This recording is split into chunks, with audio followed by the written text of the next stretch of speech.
श्री कृष्णा। सो एक बार है ना, एक राजा रहता है।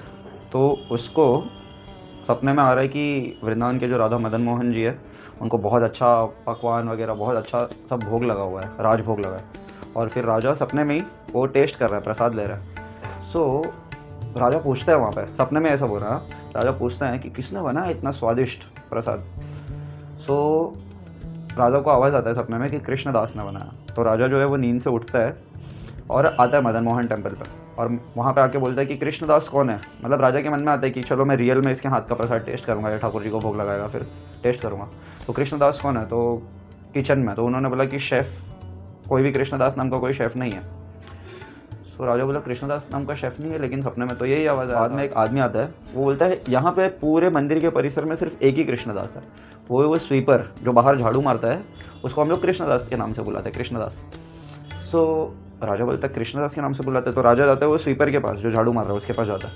वो बोलता है कि आपने कभी ठाकुर जी के लिए भोग बनाया है क्या। सो वो बोलता है कि नहीं, मैं तो भोग नहीं बनाता हूँ, मैं तो, मेरा सिर्फ झाड़ू मारने वाला सेवा है, वही मैं करता हूँ।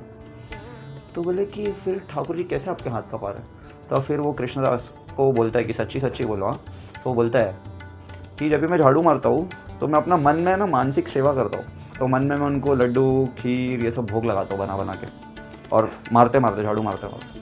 तब राजा को समझ में आया कि ठाकुर जी जो है वो मानसिक सेवा भी लेते हैं। उसके पास पैसा नहीं था, उतना धन नहीं था, लेकिन उसके पास इच्छा थी।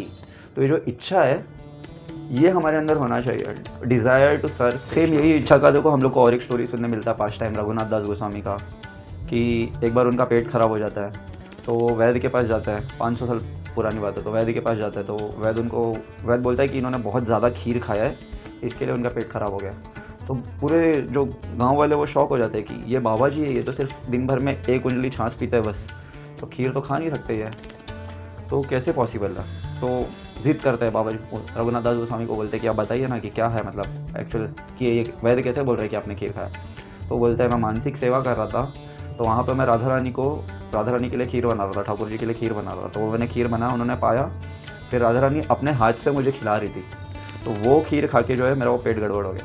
तो यहाँ पे भी हम लोग को प्रूफ मिल रहा है कि वो मानसिक सेवा कर रहा था, और राधा रानी ने उसको एक्सेप्ट किया। ना ही एक्सेप्ट किया बल्कि रेसिप्रोकेट भी किया। आपका मानसिक सेवा भी जो भी करोगे वो भी कृष्णा एक्सेप्ट करेंगे। अगेन फिर इसका मतलब ये नहीं है कि हमारे पास है कि हम अच्छे रियल वाला भोग भी लगा सकते हैं ठाकुर जी को, बट फिर भी मानसिक सेवा ही करें, ऐसा नहीं। लेकिन जो इच्छा है वो प्रबल होनी चाहिए हमारी ठाकुर जी की सेवा के प्रति। तो यही है कि अगर इच्छा रहेगा तो धन वगैरह ये सब की कोई ज़रूरत नहीं रहेगी, ठाकुर जी आपका मानसिक सेवा भी एक्सेप्ट करेंगे। हरे कृष्ण।